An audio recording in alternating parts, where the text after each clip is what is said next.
ঈদের কারণে অনেকদিন মাঠে আসা হয়নি। তো হঠাৎ আজকে এসে দেখি প্রচুর পরিমাণে কুশি বড় হয়ে গাছে ঝ মানে বানে ঝুলে আছে এবং কিছু করলা উঠছে, দেশীয় উঠছে, যেটাকে আ আমাদের এদিকে বলে আরকি গুটি উচ্ছে বলে। একেবারে দেশি, যেটা পিওর দেশি উচ্ছে হয়েছে। আর সব কিছু পেকে পতি হয়ে গেছে। আজকে সকালে ভেন্ডি তুলছে, অনেকগুলা ভেন্ডি। যেহেতু এটা আমার কোনো বাণিজ্যিকভাবে মানে বাণিজ্যিক চাষ না বা বিক্রয় করার জন্য না, এটা আমার বাসায় খাওয়ার জন্য। তারপরে এটা হিউজ পরিমাণে হয়েছে।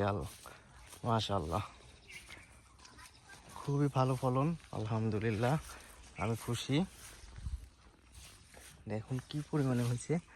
এবং কালকে কিছু তুলে নিয়ে গেছিলো আম্মু এসে, তারপরেও দেখেন কি পরিমাণে আছে এখনও গাছে, বড় বড়, একেবারে পরিপক্ক খাওয়ার মতো। এবং এটাকে ধুন্দল বতি হয়ে গেছে, পেকে বতি হয়ে গেছে, বানে ঝুলে আছে।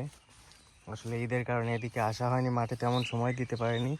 আর আমিও শারীরিকভাবে একটু অসুস্থতা হওয়ার কারণে মাঠে খুবই কম আসা হয়েছে।